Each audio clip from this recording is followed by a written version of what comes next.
Hey guys, welcome back to the very last lesson of SEO for beginners. And today we're talking about orphan pages.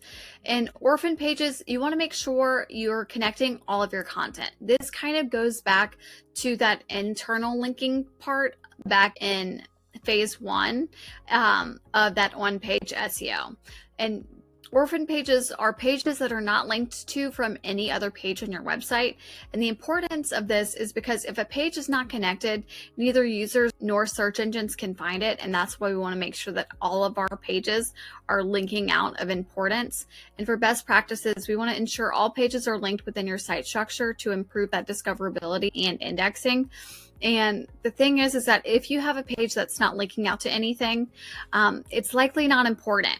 Or it is kind of one of those ad landing pages, right? Where you don't really want random traffic to come off of it.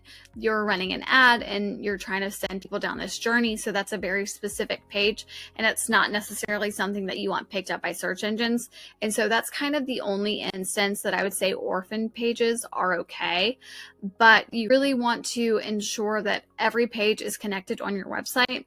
And there's no real way to kind of find out those orphan pages fully without using some sort of paid software. Even Screaming Frog that we were using earlier, you have to have the paid version in order to connect your Google Search Console and your Google Analytics. So I didn't want to show that to you because this entire time we've been using nothing but free software in order to get to this SEO for Beginners course, to just show you how easy it is to make those changes for your website without using paid tools. And so as far as orphan pages go, the only thing I could say is you could look into Screaming Frog and you can kind of look at that visual graph and kind of see if there are any pages that are just kind of hanging out by themselves. And then you could kind of decide for yourself if that's something that you want to look into. And so I'm just going to show you really quick what I mean about the visual graph. So here you can see up here inside of visualizations, I'm going to click the crawl tree graph. And this just kind of lets me know of any pages so you can see this is section 1. This is 1 click away from home. These are 2 clicks away from home. Then we've got 3 clicks away from home. Then we have 4 and then 5. And then so it goes back to the section of saying you really want to be, within 3 clicks away from home. But I would just kind of see if there's any pages that have errors. Like this tells me that it's redirected. And then this shows me also that there's some sort of error here. So I'd kind of use this to sort of clean it up, but to see if there's any pages that aren't necessarily being linked out to from other pages.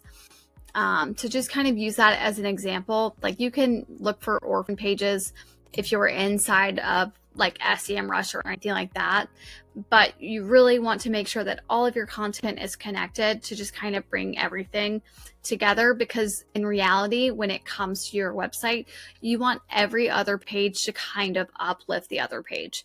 Instead of them competing against each other, if they're connected, then Google knows that this page supports this page and this idea supports that idea. And so when this page starts to rank, it will continuously bring up the traffic for all the other pages as well. Hey guys, and that's it for orphan pages. Thank you so much for watching. I know that this was a very in-depth course as far as SEO for beginners goes. I really do believe not just telling you what things are, but also how to solve them and kind of how I would solve them in the real world. It's just going to give you that information that you need to be able to make those changes now, whether or not you want to hire an SEO professional or not. It just kind of gives you those ideas that you need to be able to take control of your own business.